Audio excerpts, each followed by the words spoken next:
Hi, how are you? Hi. The lady at the sign-in table gave me this and asked me to come and see you. Okay, would you like to have a seat? Thank you. Let's see, you forgot to bring your picture signature ID today? I didn't realize I needed it. Oh, not a problem. We have a different provision for you.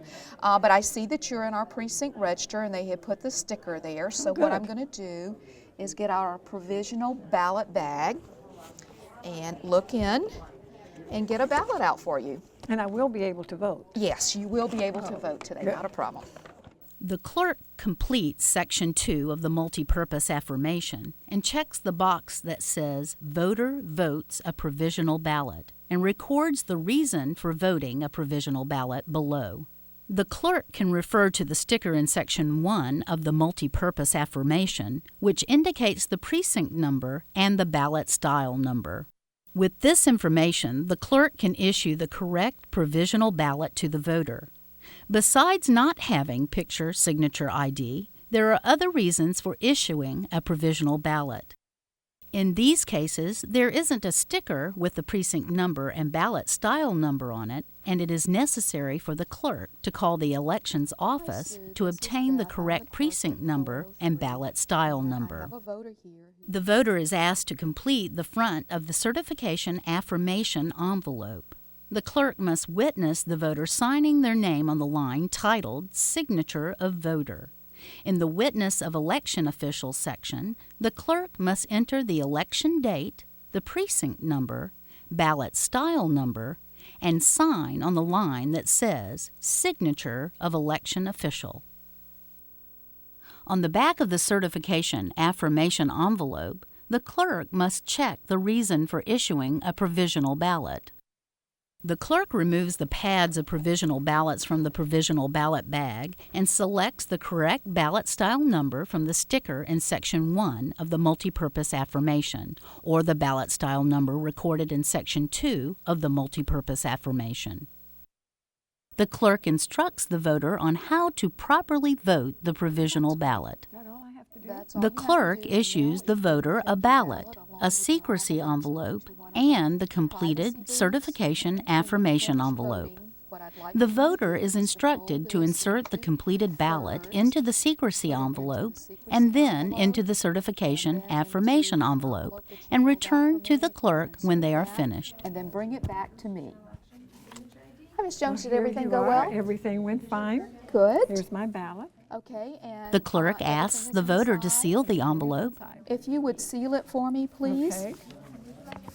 Thank you. attaches the multipurpose affirmation What to I'm the going to do is certification take the envelope, form that brought you over and clip it here, and I'm and going to asks the voter to drop the ballot into the ballot box. Thank you. And I A have free access this little form is a issued free to the access voter, which form gives the voter explains the information provisional regarding ballot. You just his fill or her all the provisional information. ballot. If you have any questions, there's a number there that you can call. Okay. Thank you for coming in. Well, thank you. You've been very kind. And see you next election.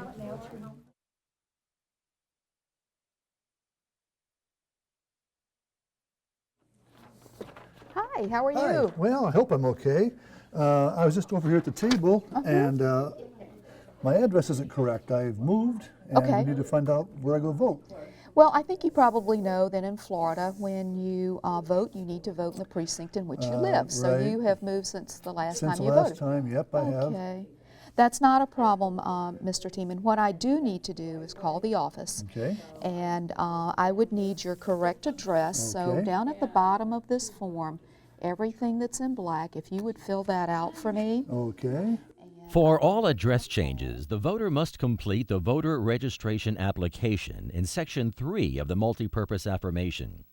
It is very important that the voter completes all sections highlighted in black on the left side of the application. The voter must sign the application. The clerk calls the elections office with the voter's new address to determine the voter's correct precinct. And I have a voter. If the voter stays in that precinct, the clerk records the precinct number and ballot style number that was given to them by the elections office, and the voter is taken back to the inspector and signs in as usual. If the voter does not vote in that precinct, the new precinct number, ballot style number, and new polling place address are recorded in the space provided. In both cases, the clerk must sign the bottom of Section 2. Once this is done, the voter is sent to the new polling place with directions and the completed multi-purpose affirmation. Be able to vote fairly quickly. Okay, fine. Thank you very much. Thank you for coming by. Hi. Hi, how are you? Good. I just was over at another precinct and I had moved and they gave me this form and said I should come over and see you. Very good. And you don't know how glad I am that that clerk sent you with this form, because it's going to save you time and me as well. That's good. I see your new address and that you are in this precinct. So now what we need to do is go over to the inspector and see if you're in the register, and if not, we'll add your name to the buff Okay. pages. So just come with me. Hi, Charlotte. This is Mr. Tiemann, and he's moved into our precinct. And I need to check and make sure that he's not in our register, and then add him to the buff pages. Let's see, he's TI. No, he's not there. Okay, then I will add him to the buff pages in the back. When adding a voter to the buff pages, it is important that all sections are completed. The name and address of the voter, date of birth, voter ID number, the reason they are being added to the register, and the ballot style number recorded in Section 2 of the multi-purpose affirmation. Once this information is added, the clerk handwrites the voter's name and ballot style number on a ballot ticket and gives it to the inspector, and the inspector completes the voter check-in process.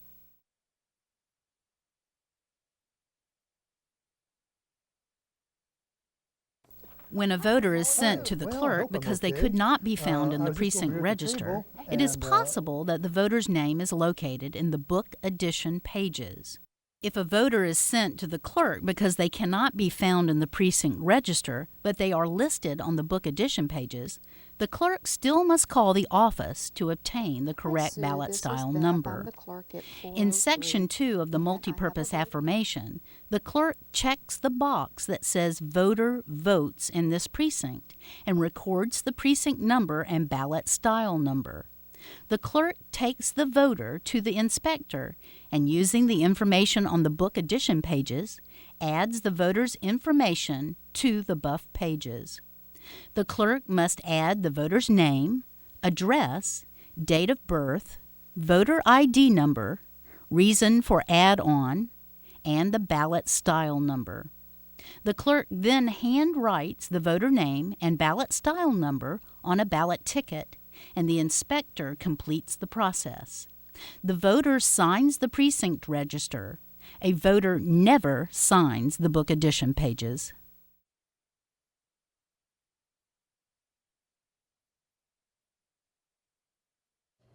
Good morning. Hi, how are you? How are you? My name is Janice. Uh-huh. I was advised that I already they show me as a ballot mailed, Oh, okay. and I must have left it on my desk because Okay, I you have didn't not bring it voted. with you today? No, I'd like to vote today if possible. That's not a problem. Janice, why don't you have a seat if I may take your form? I need to call the office and confirm Good. that you have not mailed back that ballot, and then I think that it shouldn't be a problem. You should be able to Okay. vote right here. So if Great. you'll just give me a minute. If the voter did not bring their ballot to the precinct to surrender, the clerk calls the call center to determine if the ballot has been returned to the Supervisor of Elections office. Section 2 of the multipurpose affirmation is completed.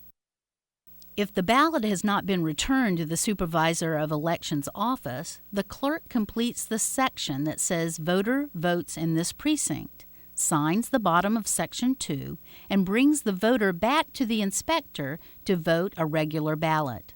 If the Supervisor of Elections office determines that the ballot has been voted and the voter refutes this decision, the voter must vote a provisional ballot.